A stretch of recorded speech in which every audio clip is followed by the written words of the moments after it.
Yeah, I think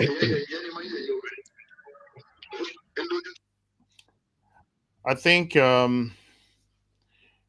we are live now. So you all hang on for a second. I just want to be sure that we are there. Let me check on my phone. Yeah.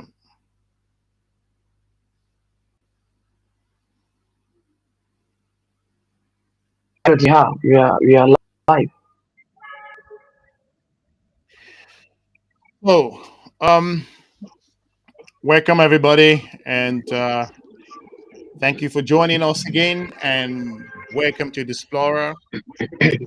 Today we are. You can mute your mic a little bit, Farouk, and uh, and Andrew. I want to thank you all for watching from wherever you're joining us from around the world. We appreciate your time as always.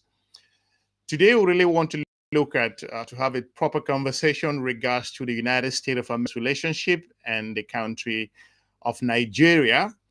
And it's been important to dive into perspective here and give a better clarification on where this relationship has been as Africa is navigating some complex partnerships globally. And I want to thank you all wherever you're watching us. And if you are joining for the first time, I encourage you to smash the like button and share the video because a lot has been talked about global media, but I feel that it's important as a geopolitical channel that deals with how Africa navigates these complex partnerships, whether with the United States of America, whether it's Russia, China, European partner. It's important that we look at perspective here because the global media is talking about this, and the Nigerian officials are pushing back. The United States of America's President, Mr. Donald Trump, is making it clear that they are not going to back down regards to the accusation, talking about the Christians and the Muslims situation in Nigeria and that there's genocide going on. So I have today in this discussion Mr. Andrew, who is joining us from the Gambia, and I also have Mr. Farouk, who is joining us from Nigeria. Thank you for joining us, Andrew. I appreciate your time.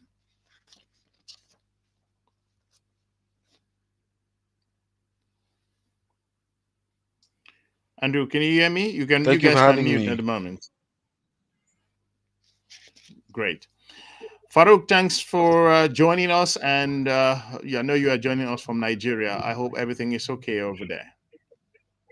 Yeah, is okay over here. Since the president of the US has decided to put us in the limelight, so we are just rolling with it, and we see where it really turns out to. Okay, that's great.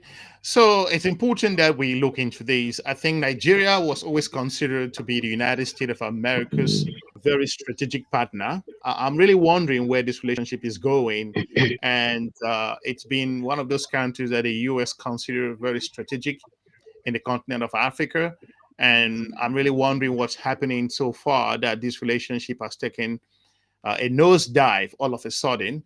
And I'm just really wondering. So, um, Andrew, like someone who've worked globally and you've been in the United States and you understand the dynamics regards to the difficulties and complexities regards to this relationship with the United States of America. So, what do you think, Farouk, regards to why Nigeria is on the spotlight at the moment? And I understand Nigerian officials are pushing back that what the United States of America is saying it's not what actually it is at the moment. So I really want to get your from Nigeria. What are you hearing? What's really going on in your country?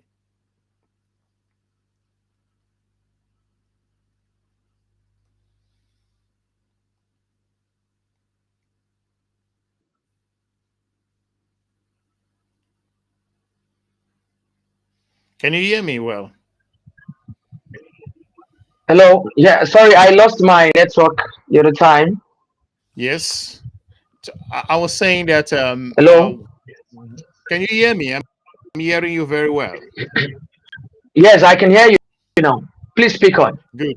So I was saying that what exactly is happening in Nigeria that maybe people who live out of Nigeria may not understand at the moment, because your country is on the spotlight now. So what's actually going on? Well, just like I said in my introductory part, that the United States of America president has decided to put us in the limelight, labeling Nigeria as a country of concern. So, and the reason is not far-fetched. Is about, the alleged Christian genocide going on in the media, most especially the Western media. You know, I would like to make it straight that it is not only happening to the Christians, it is happening on both sides. Even the Muslims are being killed. But the recent attacks has been on the Christians. But the way they are painting the whole thing and bringing Nigeria into the bad limelight needs to be corrected, because actually the fact is, yes, it's happening, but um, the president and all security operate to curtail this menace, because everybody is shocked. I'll tell you for free, because experts in the country, professionals in the country are really shocked with the comments of the president of the US, Donald Trump, especially the one he just made when he labeled Nigeria as a disgrace. Many experts are saying that Donald Trump stance, is it really about the alleged Christian genocide is really talking about, or he has another agenda hiding behind it and is just tagging what is happening currently to, maybe push the United States of America's interest in Nigeria. So many people are having a different perspective of it, and do not let us forget, if Mr. Donald Trump is talking about Christian genocide in Nigeria, let's not forget that a U.S. congressman just February this year said a staggering 697 billion US dollars was used to fund terrorist groups like Boko Haram, especially in Nigeria. So it brings this confusion that what exactly is happening? The US is accusing Nigeria, and a US person in their Congress is saying that some funds are being used to fund terrorism in the country. So isn't that double standards from the United States of America? So Nigeria needs to approach this strategically and diplomatically, and think out of the box and reason beyond the box and see where this propaganda is coming from, if I may call it that, because Nigeria and the US have always had good relationship, economic ties, security cooperation, democratic governance, as they may put it. Okay. So the situation on ground now is just very simple. Um, there were killings, particularly for Christians recently, but it is not the way the Western media is, making it look like it is only the Christians that have been killed. Over the years, there have been Muslims killings too. But just like I said, the president is doing his best, and we hope they were able to curtail this menace as soon as possible, because the country needs to be safe for the citizens to live in. All right. I think that's well, the picture that I see on the screen there, it's basically what the global media like news, which is one of the channels that President Trump regularly interacts with, and I just put there. I cannot verify what is there, if it is true or not, but the statistics are really staggering if that is true. And we've seen the Nigerian foreign minister recently uh, come out strong recently in Germany to debunk what's actually happening. We saw a number of other Nigerian officials have talked about this, that it's not actually what the United States of America may be thinking. More importantly, these numbers that we're seeing recently, we've seen how Nigeria has struggled, from my perspective, to gain the narrative of the global media. I feel really strongly, I'm going to bring in Andrew at the moment, that Nigeria is not doing enough. I still feel that they are, but I don't think they are really winning the global media's battle at the moment, because with Fox News, a whole lot of channels globally, newspapers, which we have some I'm going to share here, the headlines has been incredibly terrible in terms of this particular story. So, Andrew, is this just only about the Christian and Muslim issue, or there is a bigger geopolitical issue happening here on the United States and Nigeria's relationship? Yes, I think. By the way, I apologize for the glitch there. We're having some third world country issues here with the network and all of that. So I missed. I think I missed the first half of the conversation. But I want to say, I want to be clear on this, that the U.S., when it comes to um, just psychological warfare, I think they're one of the best when it comes to that. They're the best in the game. They understand how to take down any powerhouse, right? When they think about taking down any powerhouse, first of all, they know that they have to frame a narrative. We've seen this movie replay itself over and over again. We saw this in Libya. We've seen this in Sudan. We've seen this in Ethiopia. We've seen this in so many other powerful nations in the past. So when they start coming up with narratives such as, you know, religious, conflicts and things of that nature, you have to understand that there's something behind the scenes. So do I believe it's just about, you know, Donald Trump and his administration caring about Christians? Absolutely not. But they need a reason to be able to enforce themselves and come in and take advantage. And that's what's happening here. This is the distraction. The real question should be what's going on behind the scenes. And I think we all know what it is. Absolutely. I think it's important that we continue to look at this, because from the strategic point of view, what I'm very concerned here is that Nigeria should take seriously, because the country of the United States will start this whole thing from this angle, and later on they start pushing it gradually and going.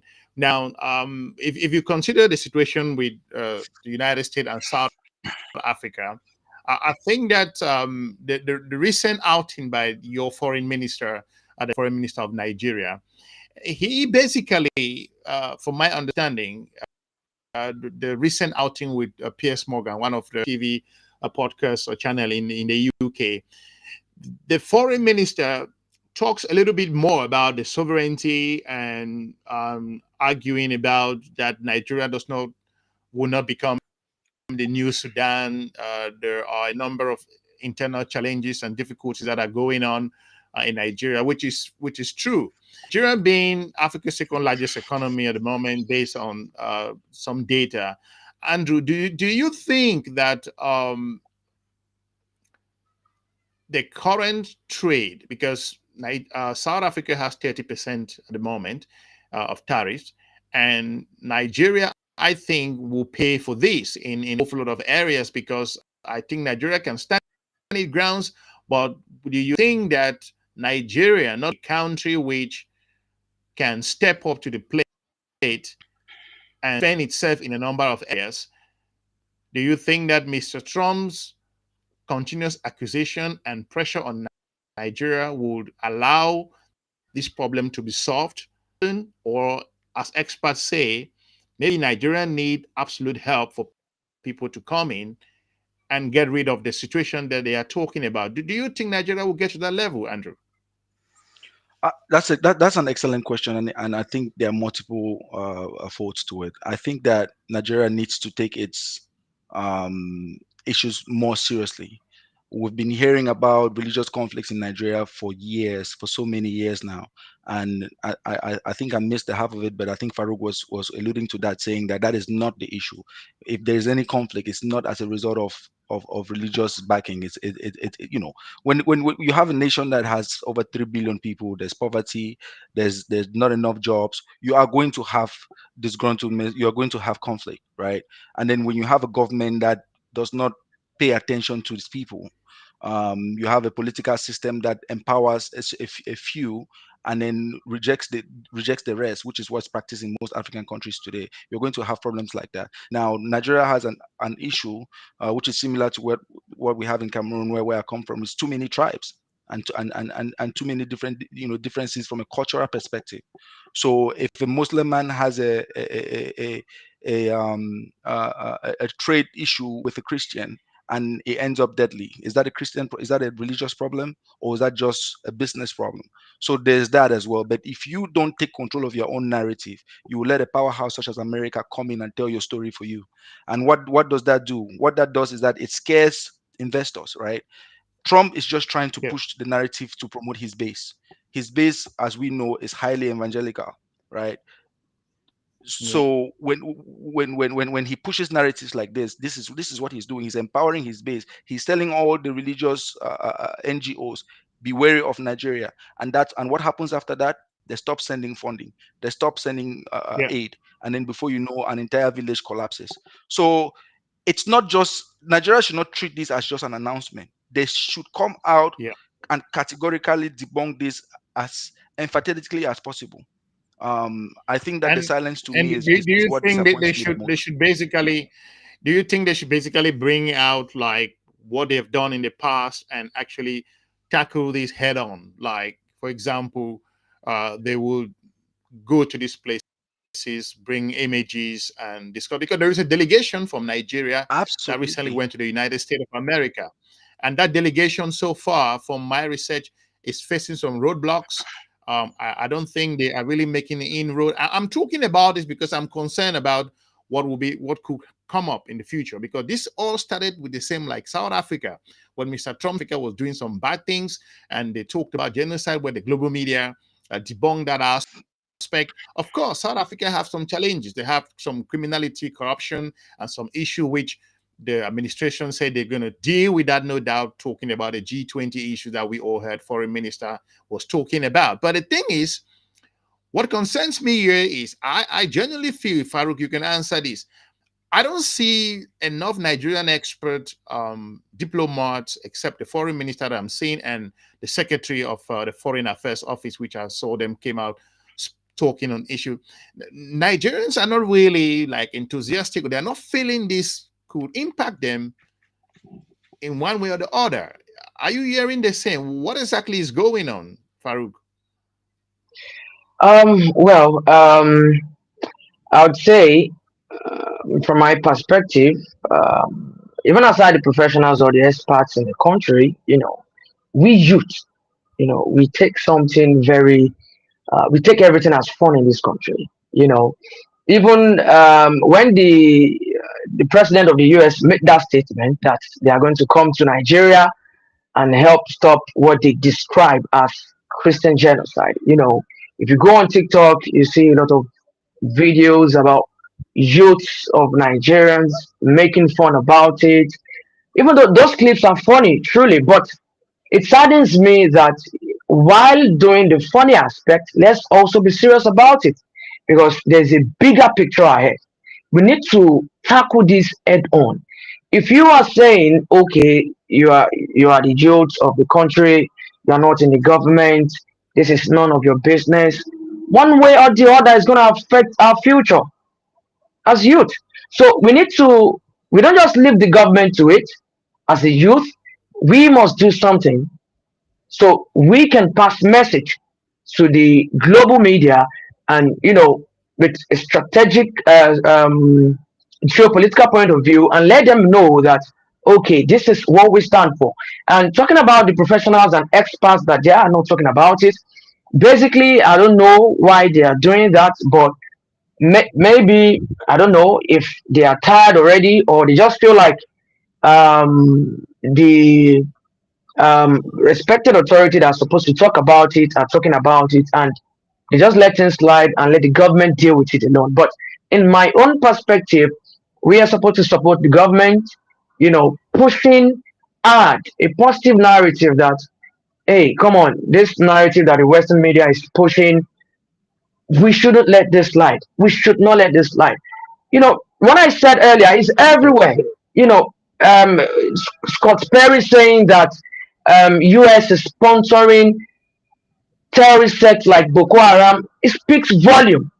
It speaks a lot of volume. I don't even know why there were not too many eruptions in Nigeria when that statement was made by the congressman, because it's an indicting statement.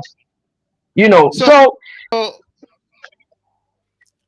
I understand what you're saying, but what I'm also saying here is like from if you look at the CBN, this is the Christian Broadcasting Network or something like in the United States, they are, if you look at headlines like this, they are killing mhm, Christians, Trump demands ends atrocity hundreds of. So I'm really worried that Nigeria is in the media war. They don't have the tools, what it takes. They are not pushing the case out there to really like let the world understand what's going. Sovereignty is vital, no doubt. But again, I mhm, do have some other headlines here which are very damaging from the way that international global audience are looking at this regards to Nigeria.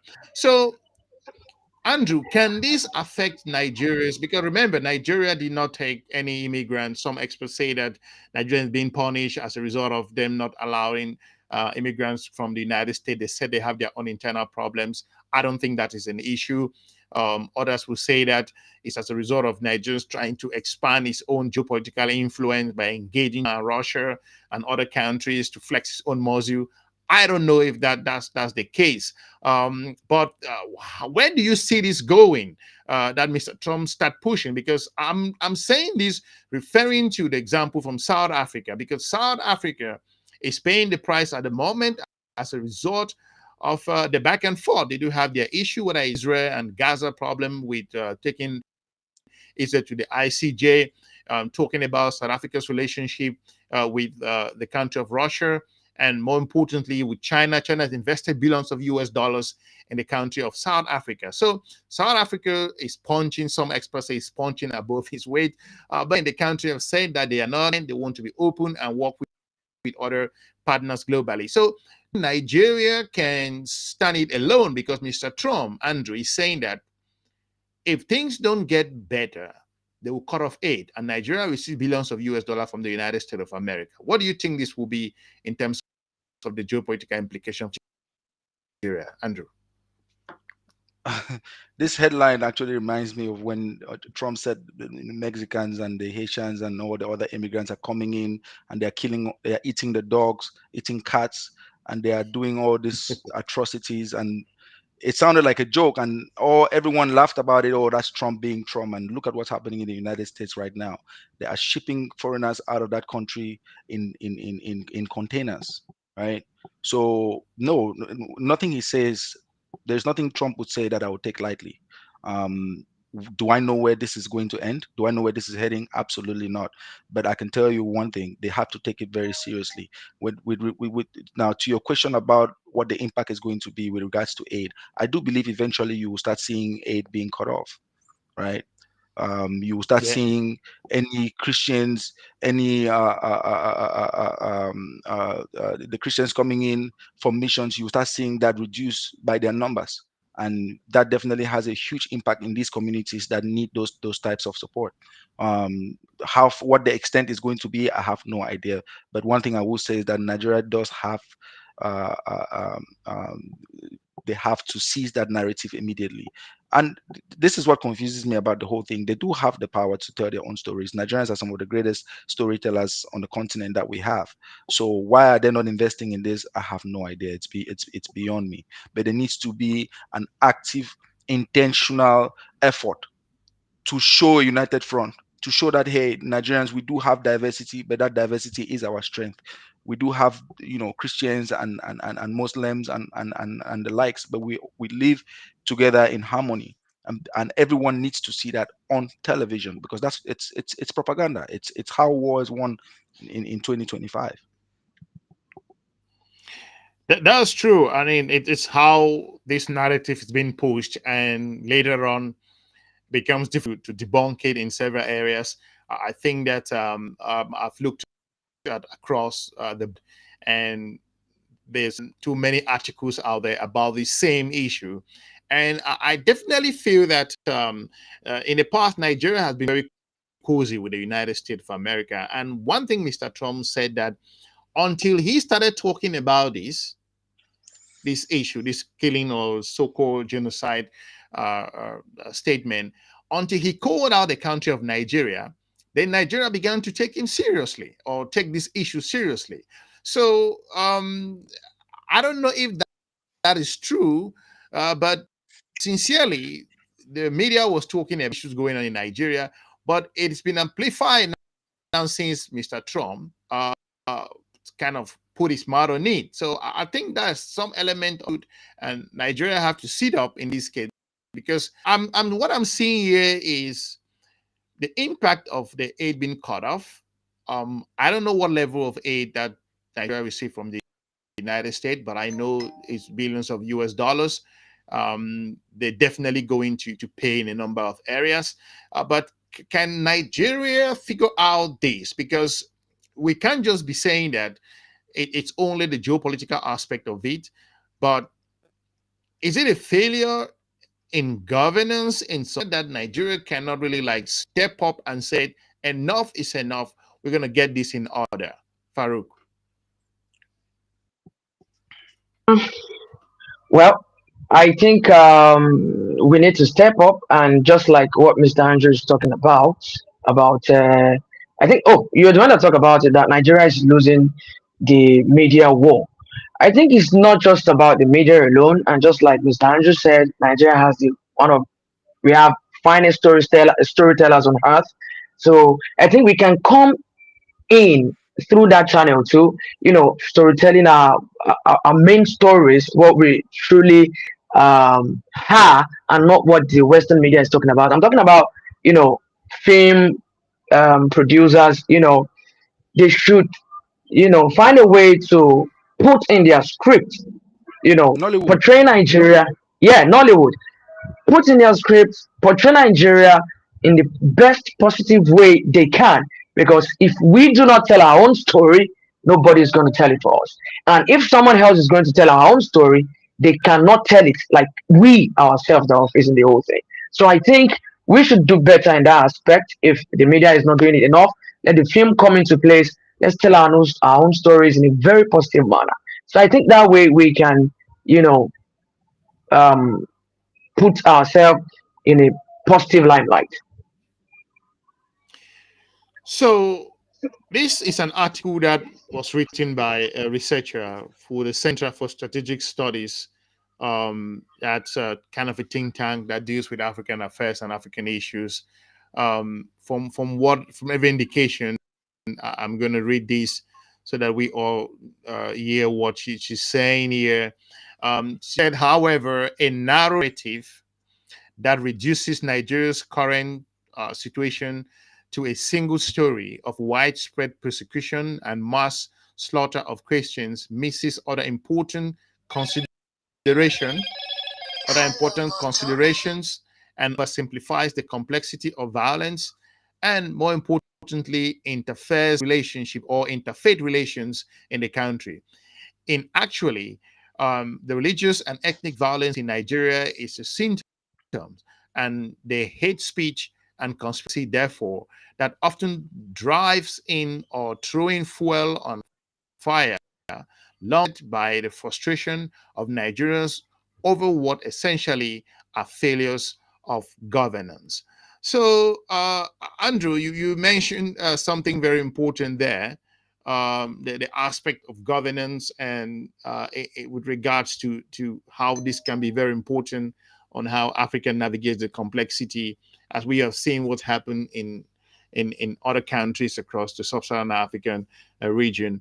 Not just mentioning, looking at what happened recently in the country of Tanzania. So my question here is, could it be an aspect of governance here that Nigeria is struggling to basically sort this out, because articles like this from the strategic studies, they are looking at it from the strategic point of view, that it might not just be just the challenge facing. It might be that, like you said, that the administration has taken its eye on the ball on what's happening in their backyard. And this is happening in your backyard. That's where the United States of America comes in, and they start giving you lectures to take advantage of this, and it could explode to something else. So I think Nigeria has to some blame here, responsibility, or instead of just defending themselves over and over that there is a sovereign country, we don't want to be Sudan, we don't want to divide our country, we don't want many cultures.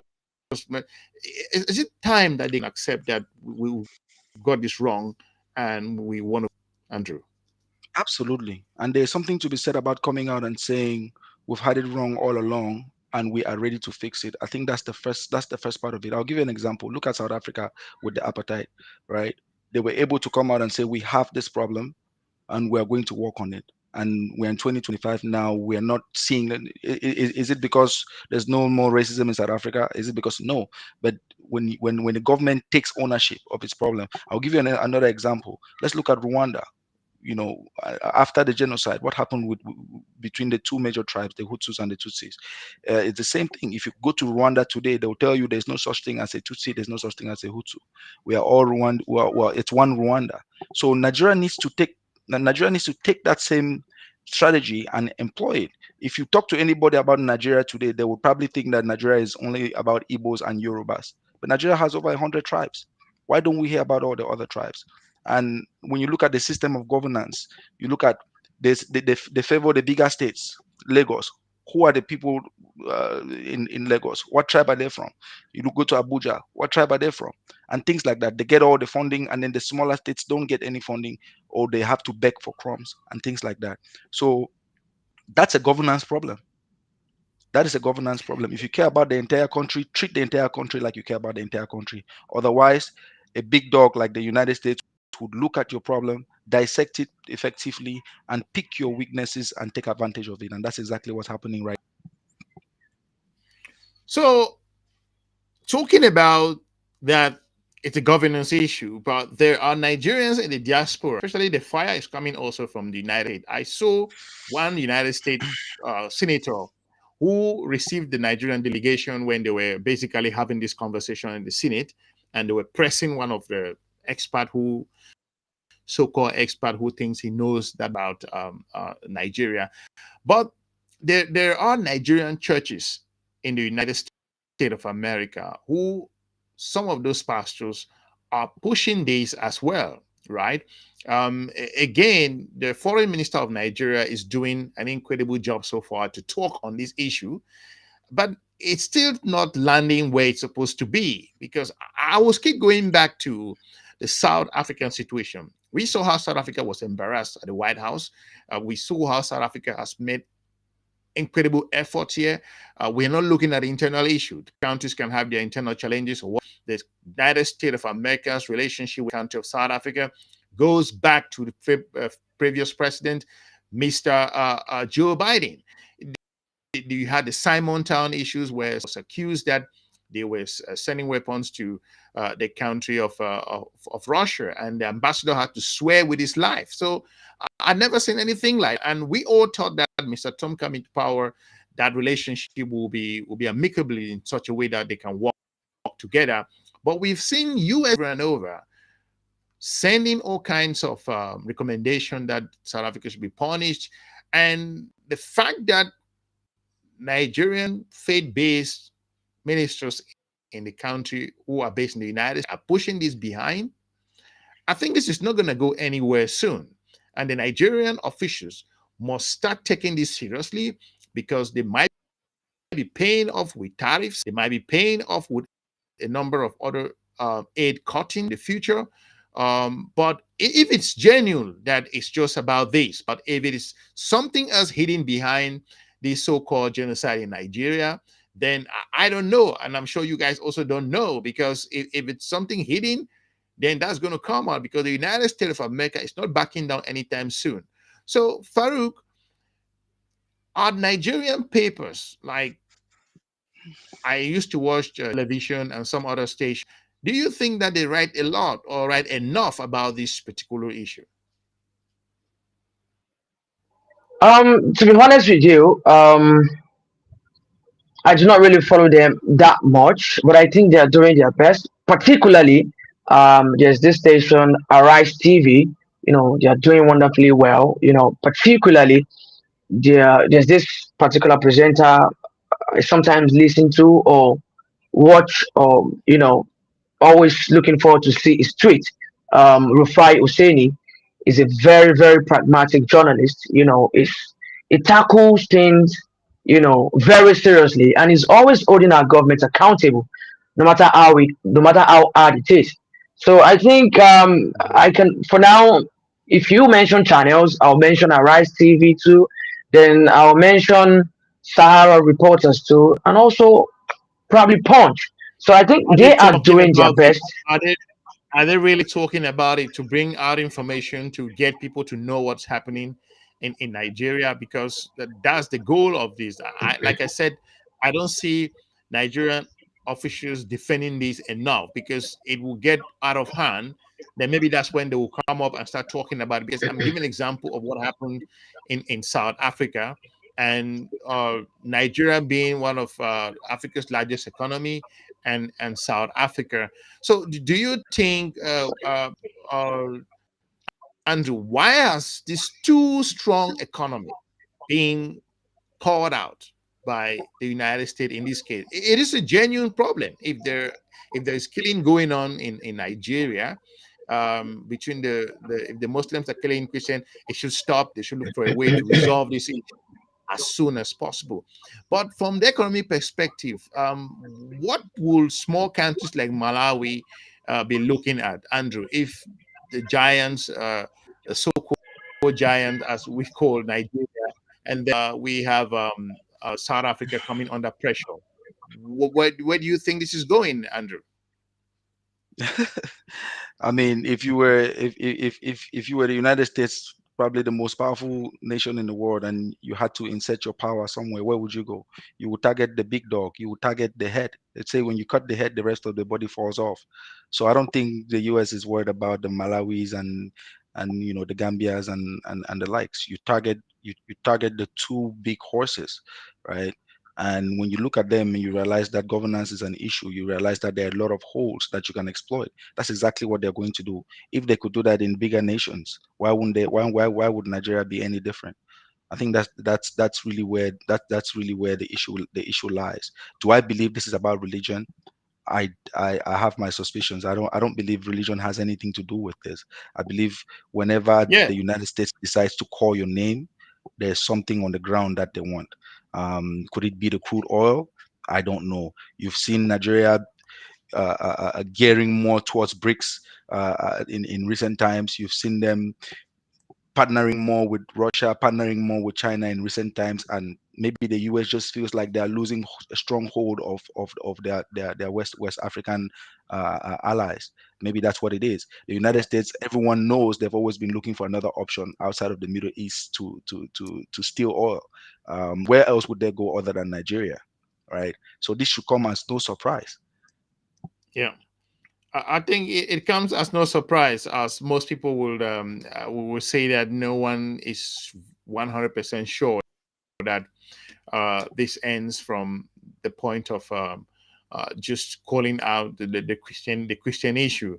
And I think if Nigeria does not deal with this again, there's going to be some huge implications. So what part of Nigeria is experiencing this, Farouk? Because people just talk and they call um, the Nigerian as a country, but what part of Nigeria is experiencing this? Because we have a map here, which Nigeria is a massive country, if I have to be honest, and it's going to be difficult. So, what part of Nigeria is experiencing this issue?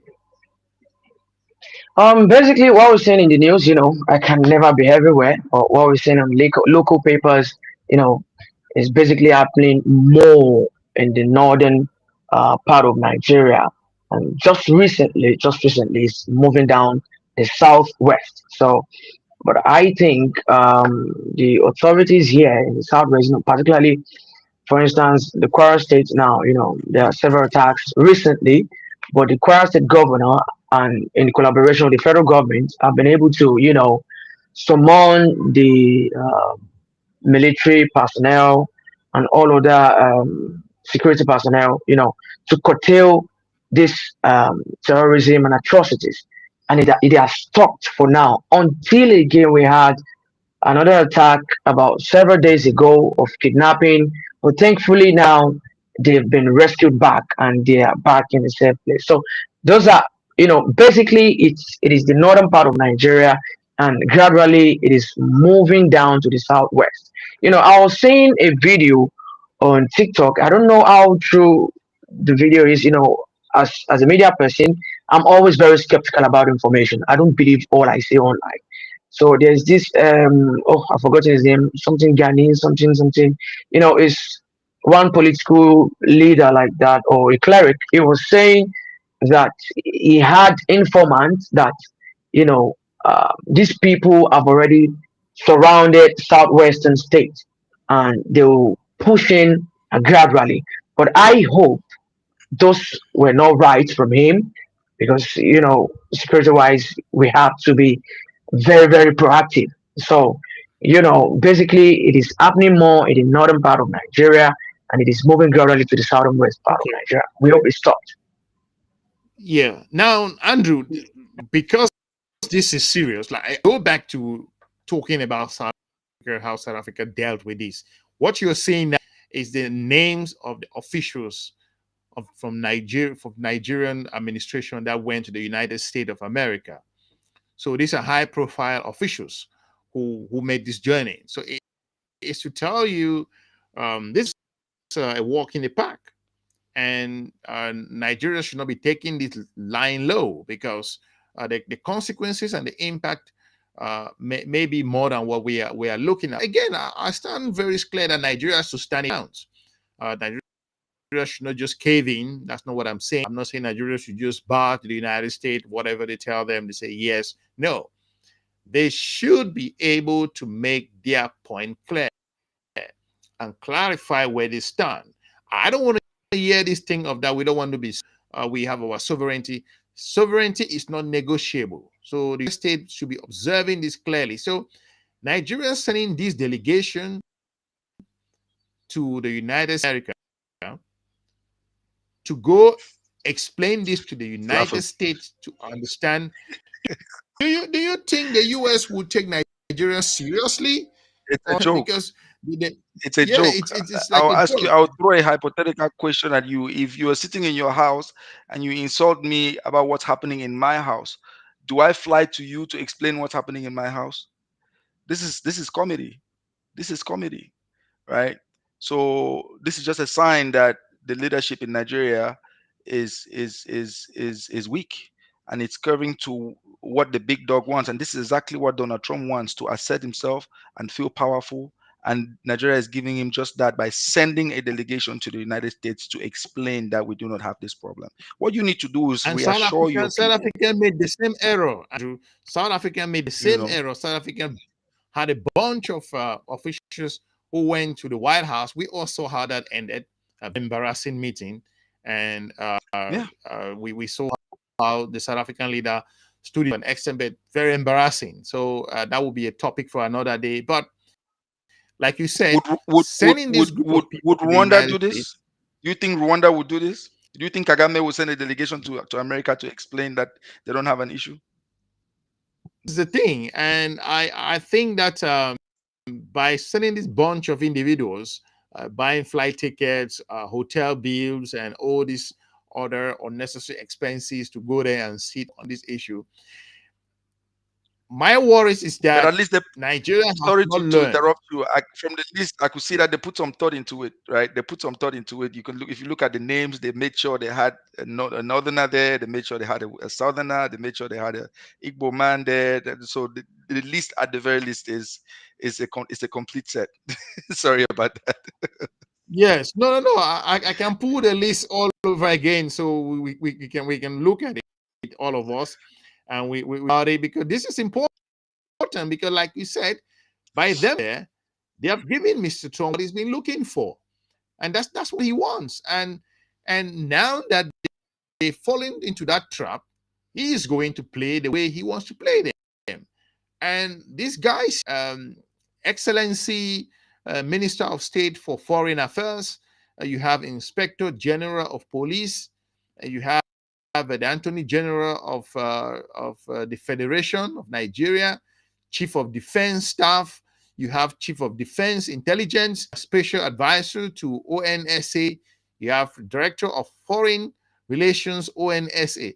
My God, what is this? It's like you remove the whole country and sit there and some lobbying or to explain. I find this really. This is a problem we are talking about. Politics. So how Africa must navigate this complex partnership that it finds it's on a daily basis, because by sending this delegation there, I think they are facing some roadblocks. I'm very concerned that Nigeria taking this seriously so far. Farouk, are you that because the impact of tariffs or any particular aid cutting would impact local people? What do you think? Farouk? You know, I'll just implore the US should not cut the hate. You know, one way or the other, we are benefiting from it. You know, even though we personally, for me, I don't know what the country is using the hate for. I don't know. I don't know if it's the one they're using to for subsidy or building roads. I don't know. But I think one way or the other, the country is benefiting. You know, it's a long term, trade relationship that has been between us. You know, so they should not cut it, so it wouldn't affect us as a nation. So I think we should find a Yeah, way the to continue to manage. dependency mindset. Yeah, I understand the dependency mindset we are seeing from the strategic point of view. African countries should walk away from this kind of partnership that does not pay them to an extent, and start to go closer to. I'm not saying that they have to take off their eyes off the ball on very important issues that are happening in the Nigeria, but that dependent mindset of actually working with partners who can come in at any time and tell them on what they are supposed to do. So Well, can I you think okay. mhm. I want to talk. So I Go. think personally, just like the list you showed on the screen now, it tells you a whole lot of things. You know, look at the list compilation. It has big names, big people that occupies big positions. That should tell you that the relationship between Nigeria and the US is very important. And just like I told you, the head is also important. If the heads are not important and the relationship between us is not that important, I'm very sure we won't be sending these big wigs to the United States to explain to them what is actually going on. You understand what I mean? So Yeah. it's a big thing. So It's a big I thing. understand, like Andrew was saying, I understand, but do you actually need, do you need a chief of defense official to come in? You need some kind of people. But we have a comment here on the live stream. Somebody say that Andrew, you take this question, that Christian nationalism and white supremacies are two sides of the same coin. At some They point. like to weaponize religion to divide and exploit countries they perceived as whereabout, something like that. Whereabout African understands the tricks. So I think that I'll let you take that one, because um, geopolitics is we've made a couple of videos here. If you are joining us for the first time, we are having our first live stream to talk with a panel to pinpoint important issues. If you really want to know our geostrategic interaction, watch our channel. We have over 1,000 videos there. We've covered Africa from end to end. So, Andrew, what is this viewer trying to say here? Because the it goes beyond what people may be saying, and is Nigeria ready for this? I think that commenter is very intelligent. I think that should sum up the conversation we've been having, and I think that's what I've been trying to say here, and whoever that person is just worded it perfectly. What they're essentially saying is that religion is a tool, and the United States is using that as a tool to further push its own narrative, right? So we have to understand that. We have to understand that. I don't know how many times it needs to happen over and over and over. Every time a nation gets a little too powerful for their own good, and the United States wants to remind them that, hey, you're not supposed to get this big. This always happens, right? They'll push a narrative. Either it's religion, either it's weapons of mass destruction, or some other item that they'll pick on the list and want to be the heroes. This is their time to be the heroes, just like they do in their Hollywood movies. And it's up to Nigeria to say, not this time. Rwanda did it. South Africa has achieved it to some extent. You look at the recent G20 where Trump refused to show up. But by all research, it looks like everything went well. And they say, listen, you are not the only country in the world. If you don't show up, that's fine. That's your prerogative. But we are going to move on. The world is going to move on. When you have a powerhouse that has fallen, because make no mistake about it, the United States is a house that has fallen. It just accumulated so much wealth over the years that it may take time for its knees to actually touch the ground. But it's a falling powerhouse. They're desperate. When you see them turning their eye towards Nigeria, you understand that the desperation is getting to a certain level.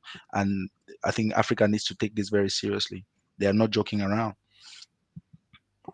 And I think that they should joke. They shouldn't joke. They are not even joking. Let me put it that way. Because, the geostrategic environment is very tense at the moment, and we have a number of conflicts going on globally. And I think that the situation between the country of Rwanda and the Democratic Republic of the Congo and a whole lot of other countries. But I will go back to Nigeria. I think Nigeria hasn't taken its particular position as one of the most populous country in Africa, very wealthy, natural resources. I hear some Nigerian foreign policy experts normally say that we be friends with everybody, and we don't want to. Even the foreign minister once say that we work with everybody. That is to be friends with everyone, and then that's friends with everyone, enemy to none. This kind of foreign policy is the worst foreign policy you can ever imagine. You want to be friends with everybody. In today's global environment, where countries are fighting for their own interest, where you have countries like United States, China, Russia are trying to engage the European Union, France seen at the moment from a strategic point of view, and it's a foreign policy in the continent of Africa. So do you really want to work with everybody? And you don't want to alienate anyone. So I think this is the first time that Nigeria has been called out and is struggling, because in the past, Nigeria hasn't taken a particular position and step up as the giant of Africa and make some particular decisions relevant regards to his own existence. What do you think? Andrew, I'll bring you Farouk later. Yeah, absolutely. I think that in order for you to do that, you need to have confidence in your governance, and I think Nigeria does not have that right now. When you look at the overall impression on President Tinubu's tenure here, you don't see anything positive coming out of any network or any social media or any Nigerian. That tells you the level of confidence that they have in their governance. And I think Nigeria has gotten so used to that they have just decided to take their own, I guess, pull themselves up by their bootstraps, so to speak. So we are talking about a country that has some of the most hardworking Africans in the world, right? The most innovative when it comes to technology. They are at the top of the list when it comes to art and everything, Nollywood, music industry. They are taking over, but for some reason they have the top doctors in the world. You go to the United States, they are the top performance. They are top performance in every university you can think of, but for some reason the country just can't seem to get it right. So when you have a population that has been so frustrated with their government, they've decided, you know what, we are going to pull ourselves up by our own bootstraps. Then they don't seem to care anymore about what's happening with the politics. And this is the result of that, of people who are fed up, people who have given up, and they've said, you know what, if the government does not want to take care of us, we are going to take care of ourselves. You handle that. And then when you do that, two things happen. The government doesn't care. That's one. Or the government cares so much that they start listening to the people. But in this case, when the government doesn't care, what happens? They loot, they take everything away, they feed the pockets of the wealthy and the people at the top, and then everyone else suffers. So I think you have a mixture of that going on with Nigeria right now, where on one end you have a people who are tired and they've decided to take law into their own hands by taking care of themselves. And they're leaving that country by their numbers. I'm talking about everywhere you go, you would see a Nigerian, right? And sometimes I wonder, like, you left Nigeria to come here? We always ask that question because that's the rest of Africa looks up to them, So the thought of a Nigerian leaving to go to probably one of the poorest countries in Africa is mind-boggling. It should not be happening, right? Everyone should be trying to go to Nigeria for better life. So I think that on one end that is what's happening. On the other end, I think from a governance perspective, they have to diversify that economy. Fabian, for too many years, all we hear about Nigeria is they do have other stuff. Oil. They do have other minerals. Yeah, you're going to run an oil foreign policy. South Africa doesn't have oil, but they take advantage of their mining sector. They take advantage of their real estate sector. They take advantage of, look at all the other things that South Africa is able to do to sustain that economy. I'm not comparing the two countries because by no means, I mean, there's so many nuances to it. But I think Nigeria does have a whole lot more to offer than selling oil. And I think that they have to focus on the other aspects of that economy. I agree. I mean, this foreign policy of where you really don't want to get someone to be angry, you're not going to survive in today's the 21st century, because Nigeria's foreign policy that I have observed over the years, you guys can tell me if I'm wrong there. They want to be friends with Europe. They want to be friends with China, with India, and the United States, with Middle Eastern partners, everyone, and they don't want to take a position. Until now, it's the first time I'm seeing the foreign minister comes out and is in the position talking about Nigerian sovereignty. So this issue of that Nigeria is backing down, not standing up to the United States by telling them pretty clear on where they stand.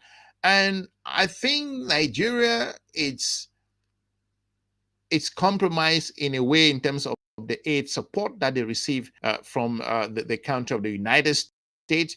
I think this is something which is going to affect them long term, and Nigeria will come up because the global partners are watching, and the way they're going to react on this particular issue will determine where Nigeria's foreign policy stands. So we saw all the blunder that happened when the coup of Niger, how Nigeria handled that foreign policy engagement with regards to ECOWAS. It was a terrible foreign policy, and from a perspective that was laughable from my own understanding. I expect Nigeria to step up. Nigeria should ruffle some feathers. Nigeria should,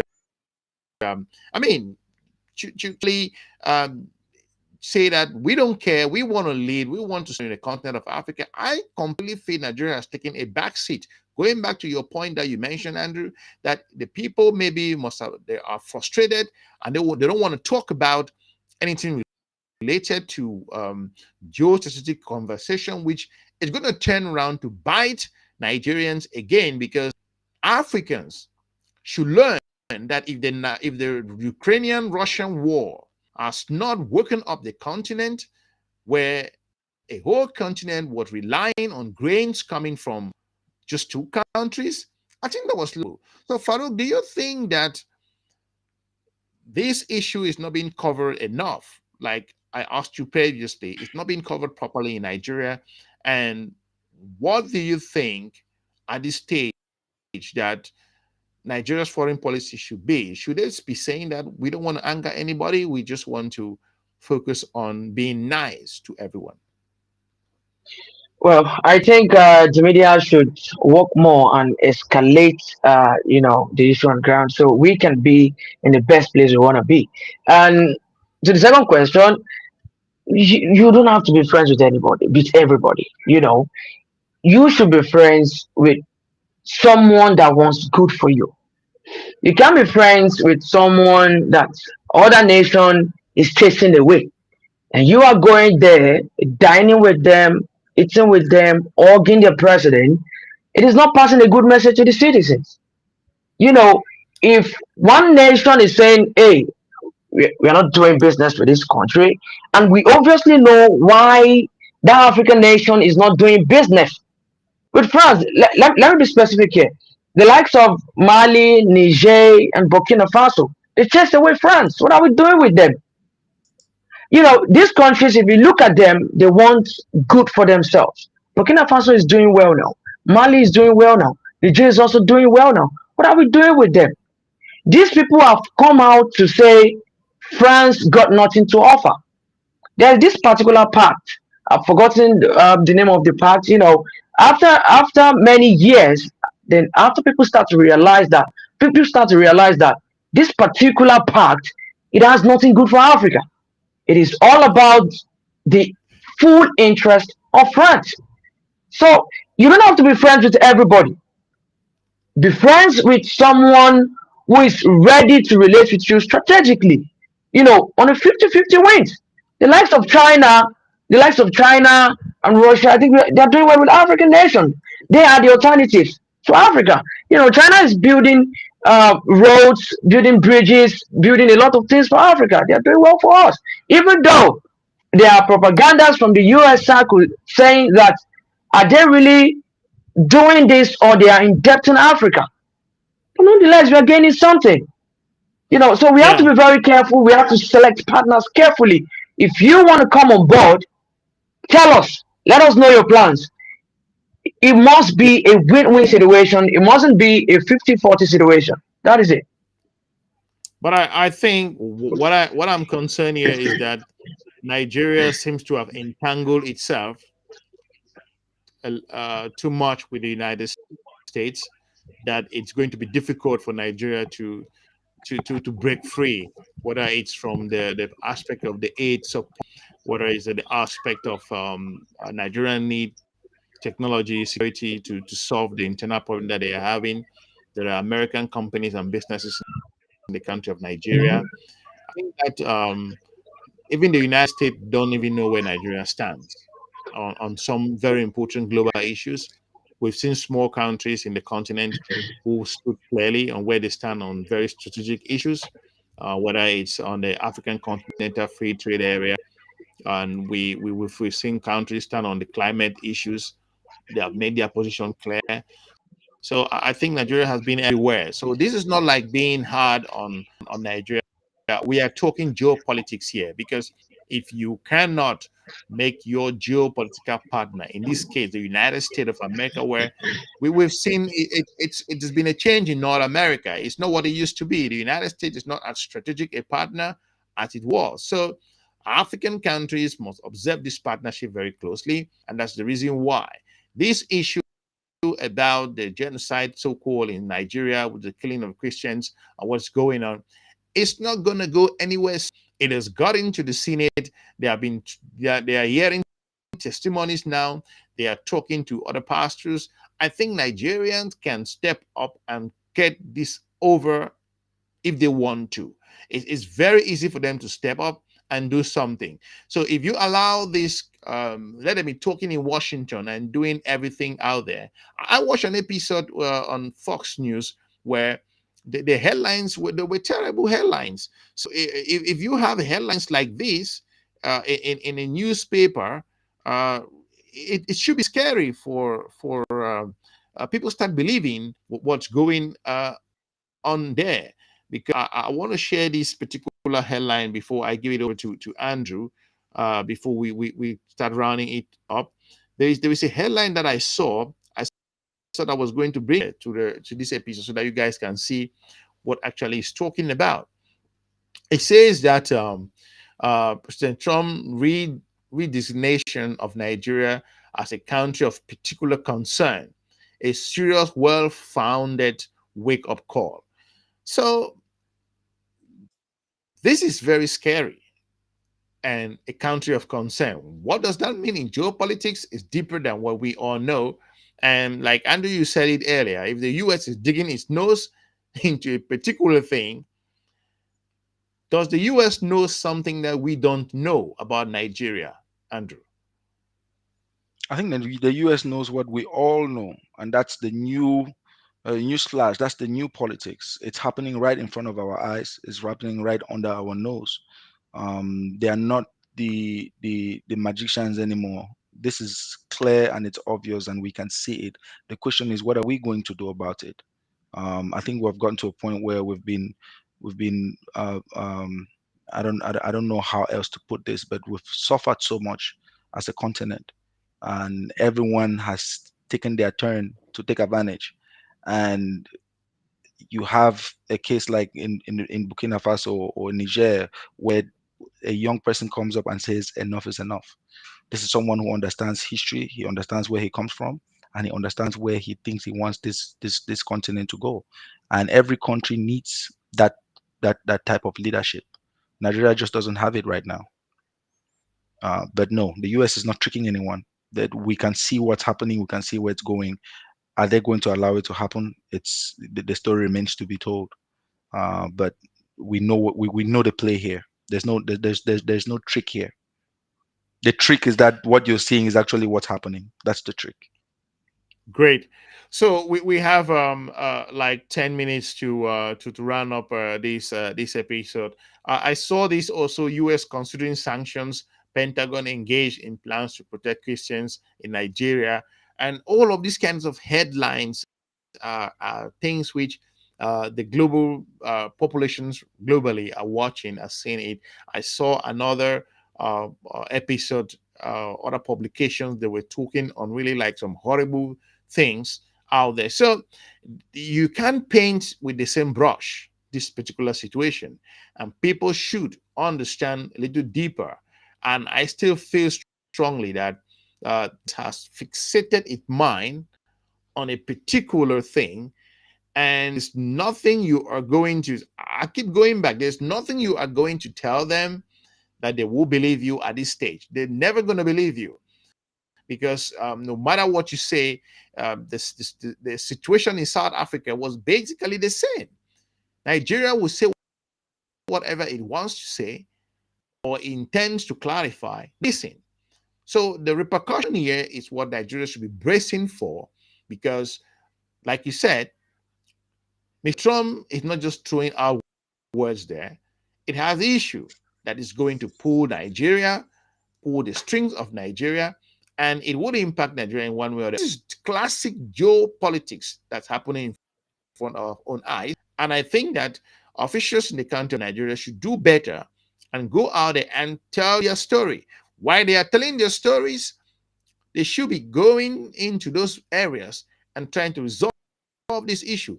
I saw a lady who was them who survived the Chibok girls. This that happened when Boko had to kidnap a number of girls from that part of Nigeria. They brought her to, I think, to the Congress or something to tell the story of this situation. So she gave her own narrative. So that's why I'm saying that Nigeria is not winning this battle. Not at all. They are not winning the media, the global perspective on what's really happening there. I saw another headline that says that Nigeria is the worst place to be a Christian at the moment. and all of that kind of really terrible headline. I say Nigerians are people who have worked together so far. You can't paint one brush on all the issues here. So, Farouk, let me give you to go to your closing aspect. Where do you see this ending? What do you think that Nigeria can do again to get them to be able to be in the limelight? Because the likes of CNN, BBC, and the rest can cover the story. Other global audience, like what we are doing here, we are trying to talk about this issue. And once the video is published later on, they will hear this conversation. What else can Nigeria do to get them out of this saga themselves now? Well, I think in summary, what I'll just say is, we should learn to tell our own story in the best positive way, because nobody's out there to tell our own story for us.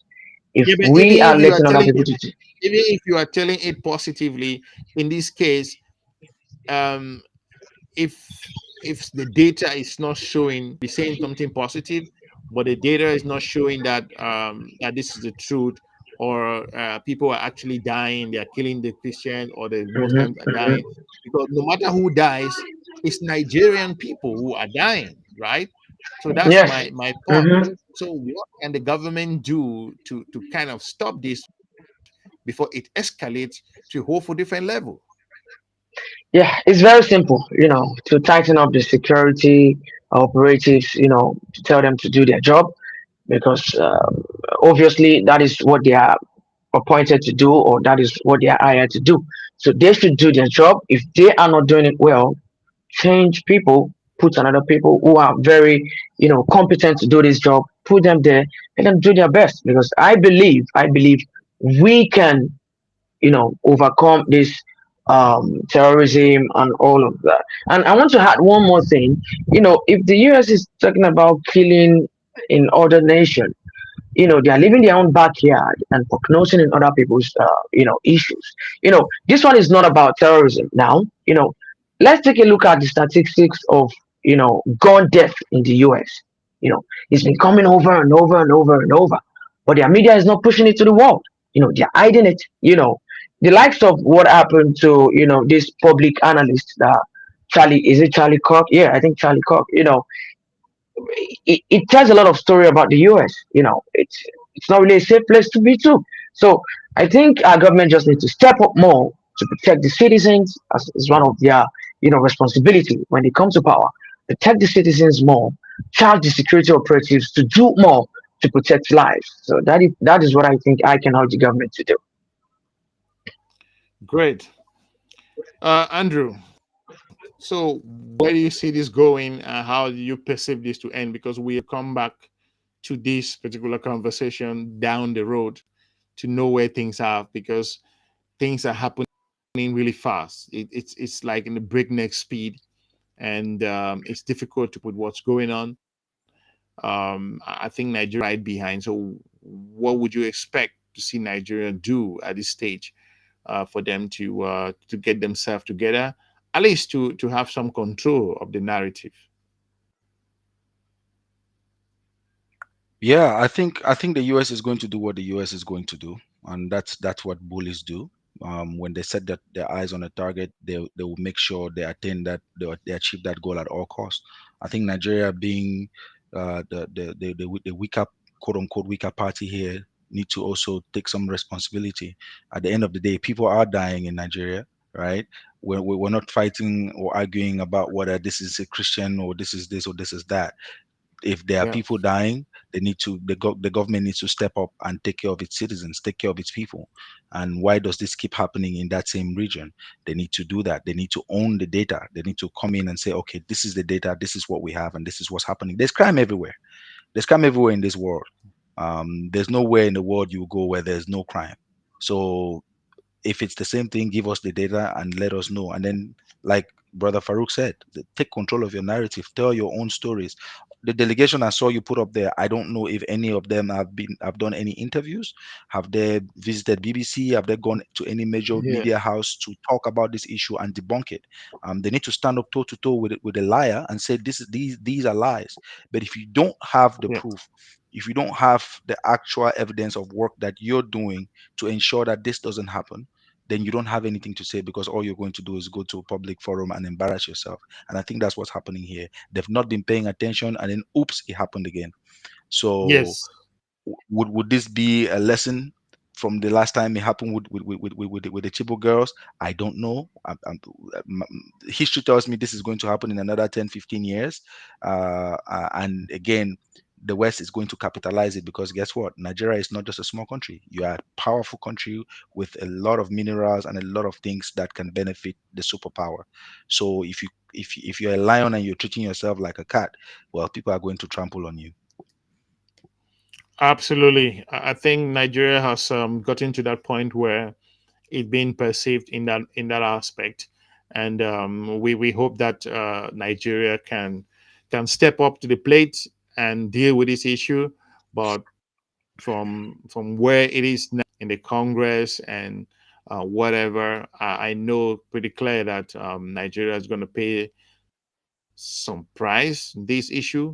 That could be from the tax perspective, or they could cut the aid, or they could limit the visas, or some. This is just speculations. I don't know what the U.S. is going to decide on this. There must be some kind of quick pro quo could come in, but people that it's responsibility of the country of Nigeria to step up.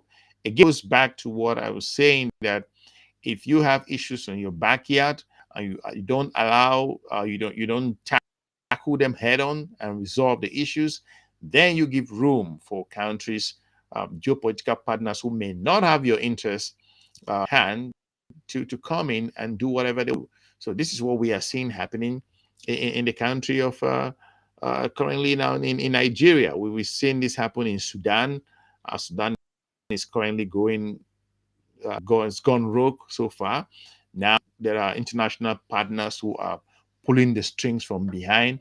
So Africa really needs to come up with that mindset where they can really like engage these people like never seen. I don't see that. You said something very important about delegation. These individuals, some of them just have big positions for nothing, and they cannot really handle communication or proper conversation or a proper interview to articulate what is necessary for them to put this issue to rest. Because just talking about it, we're a sovereign nation, we don't want to divide it. When you are not looking at the root causes of the problem and going back there to bring the solution on it, I think that Nigeria is making a fundamental geopolitical mistake that affect them in a number of areas. Make no mistake, the United States of America at the moment is not the strategic partner that it used to be, and Mr. Donald Trump is a very transactional leader. And Nigeria, where it's supposed to be, the delegation in the U.S. now will have to negotiate. They will not listen to them to an extent. They will go back to Nigeria, and then again, he will telling them what he's going to do. And unfortunately, I saw China came up earlier when Mr. Trump made this statement. China was pushing back, like allow Nigeria to do its own thing to solve the problem. So before I would have allowed you to go, but I want you to ask you this, Andrew. Can it still be considered as an internal matter? Be considered that way, that this is an internal matter, Andrew? The issue in Nigeria. Sorry, I missed that Yeah, last part. Could you yeah. repeat The the issue question? in Nigeria, can it still be considered as an internal matter, because Nigerians are saying that we're a foreign country, we're going to do this on our own, and it just can still be considered as an internal issue? No, it cannot be considered as an internal issue because it's been framed as a religious issue. When it's a religious issue, it's no longer internal. It's worldly now, right? Because there are Christians everywhere. So you have invited, and then that's what I'm saying. This is all intentional. Now you've invited everybody else to come in and say, "Hey, our brother are going through this on that side of the world. So it's unfortunately it's no longer an internal issue. It's a world issue now. Unless Nigeria does the work, to seize the narrative and come out and tell the truth, and this would require people to step up and talk. This will require Tinubu to go to every media powerhouse and talk about and show that he knows what's happening in his own backyard. When Yeah. Rwanda was having issues, Kagame was everywhere fighting with some of the biggest media moderators in the world. Right? He was on CNN, giving it back to them. They were pushing the narrative, and he was pushing it right back.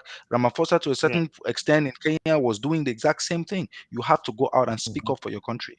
Why isn't he doing that? Yeah. And if he's not capable, why Yeah. isn't there someone stepping in and speaking for their own people? Not because you're adhering to those media powerhouses, but you're speaking to the rest of the world for us to know that they Yeah. have it together. Absolutely. I think that's a better narrative that Nigeria should take along to basically look into this issue. It's going out of hand. Thank you very much, guys. Really appreciate if you are joining us for the first time. This was our first podcast. We're gonna do better. We basically this we're going to do this regularly on a weekly basis, maybe 2 or 3 times a week, depending on how the schedule allows. But we want to thank you all for watching. If you are joining the Explorer for the first time, we encourage you to check some of our informative video on Africa's geopolitics. We have issues coming up or tense topic we shall be covering in the Sahel, covering the G20s, more importantly, the current police violence across the continent of Africa, a very important topic that we're discussing in the future, and where does Africa-China's relationship stand, and why China is being accused by other strategic partners of Africa that at the moment that it is indebting African countries because Africans need roads, bridges, ports, railways, and a whole lot of things. And we will be deciding here, and we will bring our own particular opinion on it, on where things stand. We have the Sahel, we have France, engagement in Africa. France is withdrawing at the moment. What happens? Russians are there, the Chinese in. France has never gotten any competition in the continent of Africa. Now is the moment that they have to show some competition.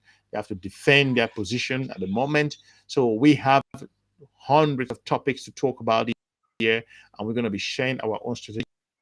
And we are looking forward to you guys to leave your comment. And we want to thank you for watching. We will be looking forward to joining you all again soon in our next episode. Thank you very much from Gambia, and also Farouk from Nigeria. And I'm also talking with you guys from the Netherlands. Thank you and have a wonderful day, guys. Thanks, everyone. Have a good day. Bye-bye. All right. Thank you. Bye bye.